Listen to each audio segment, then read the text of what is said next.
জনাব মোহাম্মদ ফজলুর রহমানের বিরুদ্ধে আদালত অবমাননার একটা অভিযোগ এনেছি। তিনি একজন সিনিয়র আইনজীবী এবং বিএনপির চেয়ারপারসনের উপদেষ্টা, সেই সাথে উনি আগামী জাতীয় সংসদ নির্বাচনের একজন সংসদ সদস্য প্রার্থী। তিনি চ্যানেল 24-এর একটি টক শোতে অংশগ্রহণ করেছেন এবং উনি বলছেন যে আমি শুরু থেকে বলছি, এখনও বলছি, যদি না বলে থাকি তাহলে ভুল বলেছি। সেটা হচ্ছে এই ট্রাইব্যুনালের জুরিসডিকশন আমি মানি না। উনি এটা রিপিট করেছেন, এই ট্রাইব্যুনালের জুরিসডিকশন আমি মানি না। এই ট্রাইব্যুনালে শেখ হাসিনার বিচার হতে পারে না। শুধুমাত্র উনি শেখ হাসিনার বিচার প্রক্রিয়া নয়, উনি এই ট্রাইব্যুনালের সমস্ত বিচার প্রক্রিয়া নিয়ে প্রশ্ন তুলেছেন। মানেন নাই বলে অবজ্ঞা করেছেন, অবহেলা করেছেন, অডাসিটি দেখিয়েছেন। ইন্টারনাল অ্যারেঞ্জমেন্ট বলতে উনি কি বোঝাতে চেয়েছেন এটা খুব পরিষ্কার। পরের বক্তব্যগুলো যদি আপনারা বিবেচনায় আনেন তাহলে উনি পরিষ্কার বোঝাতে চেয়েছেন প্রসিকিউশন অর থার্ড পার্টি কারোর সাথে একটা ইন্টারনাল অ্যারেঞ্জমেন্টে এই জাজমেন্ট বা প্রসিডিং চলছে। এইটা একটা বিচারকের জন্য, একটা বিচারালয়ের জন্য এবং যারা বিচার প্রার্থী তাদের প্রতি চরম অবজ্ঞাসূচক বক্তব্য, বিশেষভাবে বিচারকদের প্রতি অবমাননা করে। সেই সাথে উনি প্রসিকিউশন টিমকে চ্যালেঞ্জ করেছেন। আমাদের আইনের 11(4) ধারা অনুযায়ী বিচার প্রক্রিয়া, বিচারক এবং কোনো পক্ষকে ক্ষতিগ্রস্ত করে এই ধরনের কোনো বক্তব্য দেওয়ার অধিকার কারো নাই। এই ক্ষেত্রে যদি তারা এ ধরনের কোনো বক্তব্য প্রদান করেন, অনারেবল ট্রাইব্যুনাল কোনো আবেদনের ভিত্তিতে অথবা সোমোটো একটি শোয়িং কজ অর্থাৎ তাকে নোটিশ দিয়ে তার কারণ দর্শানোর সুযোগ দিয়ে তার বিরুদ্ধে ব্যবস্থা নিতে পারেন এবং সর্বোচ্চ শাস্তি হিসাবে 1 বছরের বিনাশ্রম কারাদণ্ড এবং 5,000 টাকা জরিমানা অথবা 5,000 টাকা জরিমানা অথবা দুটোই দিতে পারেন।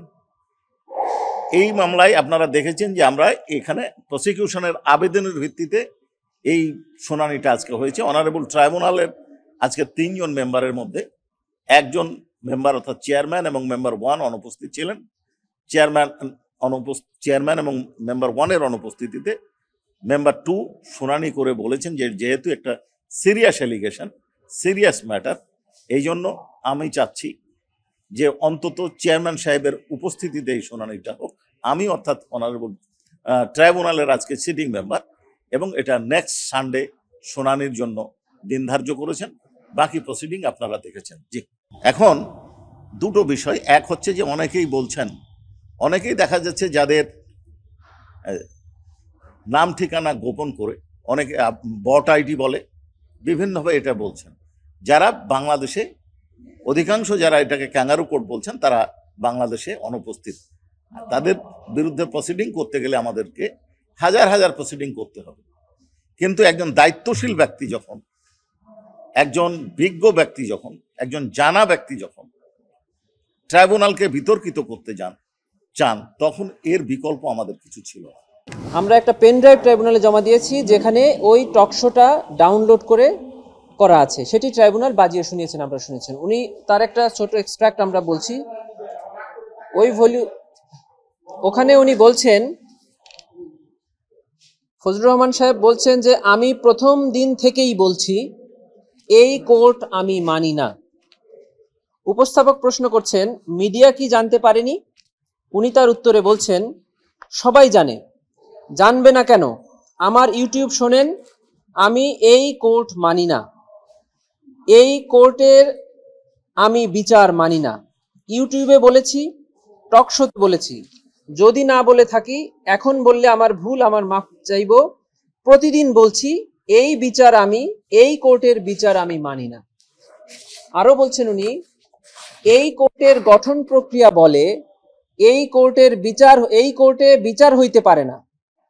এই কোর্টে যারা বিচার করতেছে, আমার ধারণা এদের ভেতরে একটা কথা আছে। এছাড়াও আরো অনেক ডিফ্যামেটরি বক্তব্য উনি দিয়েছেন। আমরা শুধু কোর্ট নিয়ে উনি যতটুকু কথা বলেছেন সেটুক ট্রাইব্যুনালের সামনে পড়েছি। আর এছাড়াও আরো অনেক কথা উনি যেটা বলেছেন সেটা ট্রাইব্যুনালের বাজিয়ে শোনানো হয়েছে। আর টোটাল 49 মিনিটের টকশোটা আমরা ট্রাইব্যুনালে দাখিল করেছি।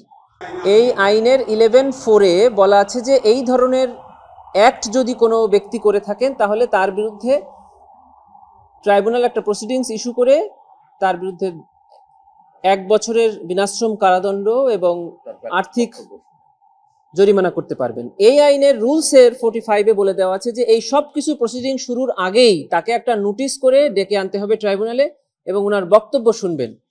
তো যদি এই প্রসিডিং শুরু হয় তাহলে অবশ্যই তার স্থায়ী অস্থায়ী এবং তার যতগুলো জানা ঠিকানা আছে তার মাধ্যমে উনি এটা জানতে পারলে উনি এসে ট্রাইব্যুনাল বক্তব্য দিবেন। অর্থাৎ এই আইনে তার বক্তব্য শুনতেই হবে। এটা অবশ্যই একটা ডিফেমেটরি স্টেটমেন্ট। একজন আসামি বলতে পারেন যে আমি এই রায়ে ক্ষতিগ্রস্ত হয়েছি, আমি এগ্রিভড, আমি এর বিরুদ্ধে অ্যাপিল করব, কিন্তু রায় মানি না, এই কথা বলাটা স্পষ্টভাবে কন্টেম্প্ট অফ কোর্ট। এটা আমরা মনে করি, এটা ট্রাইব্যুনাল সিদ্ধান্ত করবে।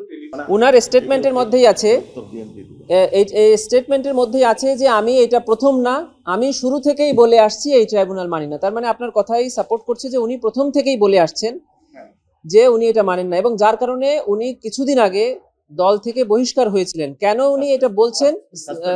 পদ স্থগিত হয়েছিল। আর এই বক্তব্য আপনি যে প্রশ্নটা করেছেন এর উত্তরটা মনে হয় তার পার্টি সঠিকভাবে দিতে পারবে যে কেন উনি এটা বলছেন বা কেন তার বিরুদ্ধে হচ্ছেন। আমরা সুনির্দিষ্টভাবে শুধু উনার উপরে এনেছি কারণ এই কথাটা উনি বলেছেন। এই ট্রাইব্যুনাল এর যে আইনটা আছে সেই আইন আমরা যথাযথভাবে সবার ক্ষেত্রে প্রয়োগ করব।